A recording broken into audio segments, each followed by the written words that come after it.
Des ruisseaux, donc des oiseaux inféodés au milieu aquatique. Un décret de loi qui est passé le 12 avril 2022. Je n'ai pas pris ma leçon.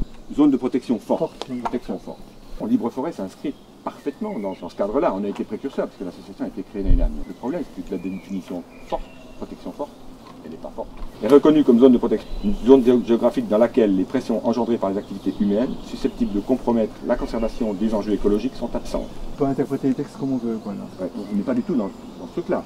On a une charte qui dit, voilà, les forêts qu'on va acquérir, qu'on va nous donner, on va les laisser évoluer librement. Et ce, pendant dizaines et des dizaines d'années, voire des centaines. L'objectif, c'est des centaines d'années. Nous sommes mortels. C'est prévu dans les statuts, c'est prévu dans la charte. Les biens qui appartiennent à l'association seront, à la dissolution de l'association, si dissolution il y a, transmis à une autre association. Donc, sur le même thème. Oui, les mêmes règles, les mêmes valeurs.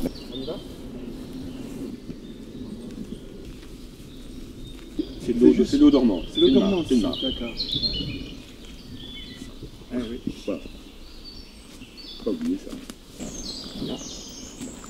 Dynamique, quoi. Ah bah là, Si on permet son quand développement, quand on voit tous les insectes, quand on voit tous les insectes qui se baladent, c'est un signe de richesse. Hein.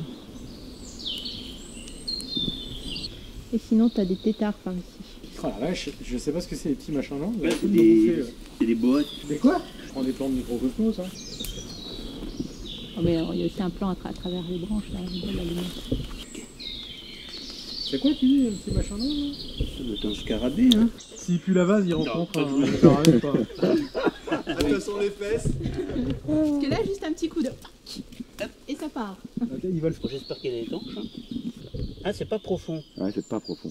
La tête à l'envers. Ah ouais, ou la tête à l'envers, ouais, puis vous Et puis on la retournez. on retournera l'image. J'espère qu'il y en a qui vont passer devant. De toute façon, vous allez être dans le plan. On va voir le tétard et vous. Le tétard. Au-dessus, on a la strate herbacée, avec plein de plantes issues de milieux riches. Et sur la strate supérieure, forestière, on a un mélange de feuillus et de résineux. C'est un milieu fragile. Hein.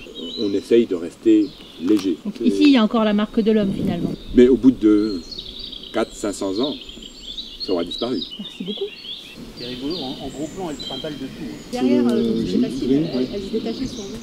Jean-François, elle est impressionnante, cette fourmilière. Ah, c'est vrai que particulièrement énorme. Et pour la biodiversité, elle a une importance. Ah ben, oui, considérable. Il n'y a pas beaucoup de gros arbres ici. Donc il n'y a pas beaucoup de loges à pic. Les œufs de fourmis et les larves de fourmis font partie du régime alimentaire de certains pics. Donc là, on est dans la partie où il y a moins de traces humaines, ou en tout cas, elle date de plus longtemps. Donc, voilà. Mais la vie reprend ses droits, finalement. Ah oui. C'est un bel exemple de progression, effectivement, quand on laisse la nature... évoluer librement. L'espace de vie est occupé et puis réoccupé.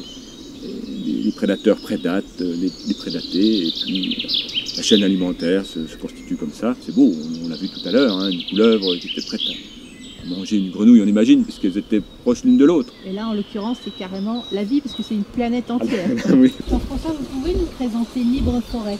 Un groupe de citoyens s'est réuni autour d'un projet qui est d'acquérir des forêts et de les laisser évoluer librement.